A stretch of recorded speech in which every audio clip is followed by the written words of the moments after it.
अस्सलाम वालेकुम students, today my video topic is future simple tense. तो फ्यूचर सिंपल टेंस को हम फ्यूचर इंडेफिनिट टेंस भी कहते हैं। First of all we read about its structure. Subject plus will plus first form of verb plus object.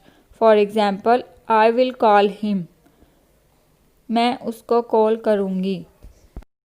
इस example में आई हमारा subject है, इसके साथ हमने विल यूज़ किया है, कॉल हमारी फर्स्ट फॉर्म ऑफ वर्ब है और ऑब्जेक्ट हमारा हिम है।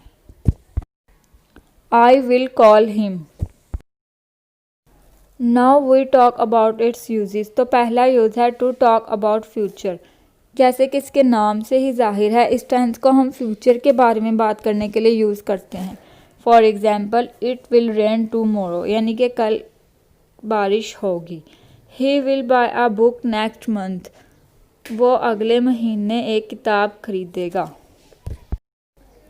She will go to Faisalabad tomorrow, यानी कि वो कल फैसलाबाद जाएगी। तो सेकंड यूज़ है हमारा talking about future with going to, यानी कि अगर हमने फ्यूचर का कोई भी डिसीजन या प्लान पहले से ही बनाया हुआ हो तो इसको हम गोइंग टू से बताते हैं। इसका स्ट्रक्चर है subject plus helping verb plus going to plus first form of verb plus object. For example, we are going to sing at the party, यानी कि हम पार्टी पे गाना गाएंगे। तो गाना गाने का प्लान हमने पहले से बनाया हुआ है, इसलिए हम इसे गोइंग टू के साथ बता रहे हैं। We are going to sing at the party. Now we talk about the negative sentences. To make negative sentences we use not after will, यानी कि नेगेटिव सेंटेंसेस बनाने के लिए हम will के बाद not यूज़ करते हैं। इसका स्ट्रक्चर है subject plus will plus not plus first form of verb plus object. For example, I will not call him, मैं उसको कॉल नहीं करूँगी। तो इस एग्जाम्पल में आई हमारे पास सब्जेक्ट है, इसके बाद हमने will यूज़ किया, will के बाद हमने not और कॉल हमारी फर्स्ट फॉर्म ऑफ वर्ब है, इसके साथ हमने ऑब्जेक्ट यानी कि हिम यूज़ किया है। Let's see some examples. It will not rain tomorrow, यानी कि कल बारिश नहीं होगी। He will not buy books next month, यानी कि वो अगले महीने किताबें नहीं ख़रीदेगा।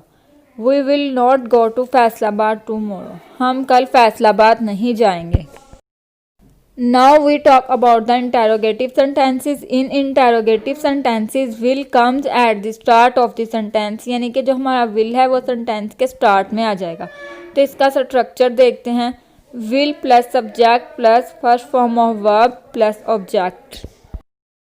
For example, will it rain tomorrow, यानी कि क्या कल बारिश होगी। तो इसमें will हमने इंटेरोगेटिव सेंटेंस है, इसलिए हमने इसमें सबसे पहले will यूज़ किया है। आगे हमने सब्जेक्ट यानी कि इट यूज़ किया है। रेन हमारी फर्स्ट फॉर्म है, आगे ऑब्जेक्ट टुमारो। क्योंकि ये इंटेरोगेटिव सेंटेंसेस है, इसलिए हम इस सेंटेंस के लास्ट पे क्वेश्चन मार्क लाजमी यूज़ करते हैं। Let's see some examples. तो फर्स्ट एग्जांपल है हमारे पास, विल आई कॉल हिम, क्या मैं उसको कॉल करूँगी।